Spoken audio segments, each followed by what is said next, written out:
Leur volonté est la même, trouver un avenir meilleur, loin de leur pays et de leur ville d'origine. Ces hommes viennent du Sénégal, du Mali, du Niger, du Soudan ou encore de Guinée et du Congo. Leur but ultime, atteindre Melilla, une ville autonome espagnole située sur la côte nord de l'Afrique, en face de la péninsule ibérique, pour ensuite peut-être atteindre l'Eldorado européen. Mais pour rejoindre cet objectif, le chemin peut s'avérer long et compliqué. Pour la plupart, ces migrants rejoignent d'abord l'Algérie, mais là-bas, ils ne sont pas les bienvenus, loin de là. Certains dénoncent des violences et des conditions inhumaines. Je suis rentré au Maroc par l'Algérie et les soldats algériens m'ont frappé et m'ont cassé la main. Les Algériens, on nous fait mal, on nous traite mal, on nous frappe. On prend notre argent. Sur ces images, des dizaines d'hommes, mais aussi des femmes courent et fuient les coups de feu. Très bien, zid, ça va, très bien. Car ces migrants assurent que c'est l'armée algérienne qui les force à rejoindre le Maroc. L'armée algérienne, il fait comme ça. On nous fait des chantages là-bas. Il y a deux choses. Tu entres au Maroc, sinon on va te tuer ou bien on va casser tes jambes.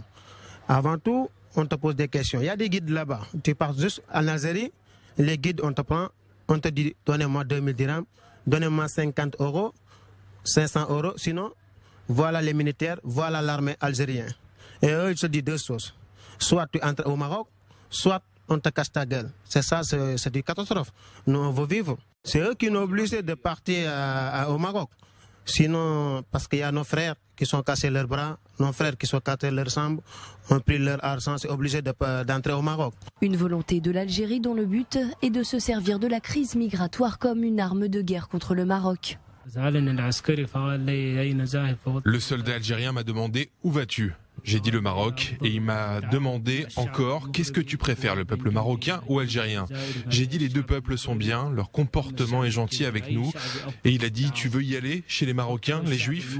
J'ai dit « Non, ils sont des musulmans comme vous. » Certains migrants qui sont passés par l'Algérie décrivent un enfer. Ils déconseillent maintenant aux autres migrants d'Afrique centrale de passer par ce pays. Je conseille à nos frères qui sont en Afrique de ne jamais passer à l'Algérie. Sinon, c'est autre chose. On va prendre leur argent, on va même vous violer les femmes là-bas. Ça, c'est pas normal. C'est ça le problème. C'est obligé d'entrer au Maroc, sinon on va mourir. Et si leur but était à la base de rejoindre l'Europe, certains migrants d'Afrique centrale, une fois arrivés au Maroc, décident finalement de rester et de s'intégrer dans le pays. Une association a même vu le jour afin d'aider la population subsaharienne présente sur le territoire marocain. Moi, personnellement, je suis là depuis 6 ans. Donc, c'est un royaume qui est je suis comme au Sénégal. C'est comme si je suis au Sénégal. Il n'y a pas de discrimination, donc je me sens à l'aise. Et nous avons senti la nécessité de regrouper toutes les communautés sous un même, sous une même association, sous une même fédération, afin de pouvoir ensemble réfléchir à comment accompagner nos communautés pour une bonne intégration, pour ne pas dire une bonne inclusion en terre chérifienne. Au total, sur les 37 millions d'habitants au Maroc, plus de 30 000 seraient originaires d'Afrique subsaharienne. Mehdi Aliwa, doyen de l'Institut d'études politiques et spécialiste des crises migratoires, merci beaucoup. Vous nous rejoignez depuis nos studios de Rabat, d'i24 News. Est-ce que d'ailleurs vous êtes surpris d'avoir entendu tous ces témoignages de violence depuis l'Algérie vers le Maroc ? Bonjour, merci pour l'invitation, c'est un plaisir d'être là.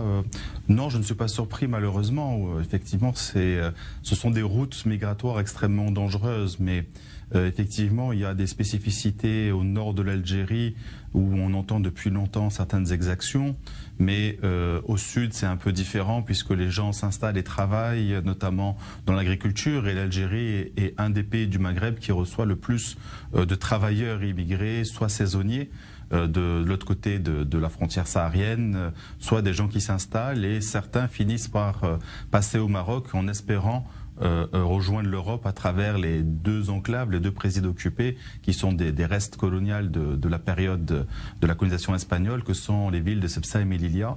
Et donc effectivement là aussi il y a des routes migratoires un peu partout qui sont un peu violentes malheureusement. Quel est l'intérêt alors justement, quel serait l'intérêt de l'Algérie de volontairement, délibérément laisser ces passants, ces migrants à la frontière marocaine et les pousser à rentrer au Maroc ? En fait, que l'Algérie fasse quelque chose ou pas, il y a une route qui mène au Maroc pour passer en Europe. La difficulté, c'est qu'aujourd'hui, pour obtenir des visas européens, même lorsque on est soudanais ou sud-soudanais et que potentiellement on peut avoir l'asile, il faut passer en fait par des routes dangereuses, que ce soit par la Turquie, les Balkans, que ce soit par la Libye. Et effectivement, le Maroc est une société beaucoup moins dangereuse pour les personnes, donc certains essayent de passer là.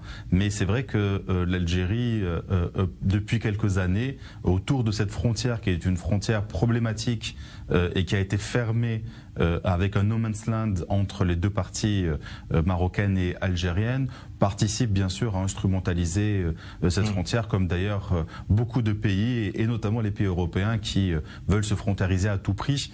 Il faudrait que les États de la région méditerranéenne entendent raison. Alors justement, ça sera ma dernière question, Mehdi Aliwa. Ça a été le cas avec Recep Tayyip Erdogan lorsqu'il a laissé complètement les migrants venus de Syrie rentrer en Europe avec énormément de flots et de radicaux de Daesh. C'est le cas aujourd'hui avec le Hezbollah qui laisse passer des Soudanais en Israël pour tester le degré de capacité des soldats israéliens. Est-ce que véritablement vous pouvez parler de crise migratoire comme arme de guerre aujourd'hui ?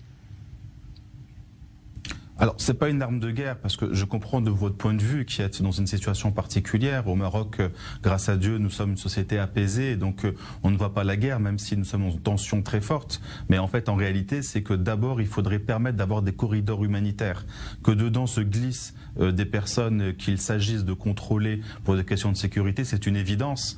Mais la fermeture complète n'empêche pas ces gens de passer, d'abord, et au contraire, ça nous coupe des populations qui, elles, nécessitent d'avoir protection, asile, etc., et qui pourraient nous renseigner sur ce genre d'éléments. Je pense que l'approche sécuritaire n'est pas la bonne. C'est-à-dire, il faudrait arrêter ou peut-être être moins souverain et plus humanitaire ?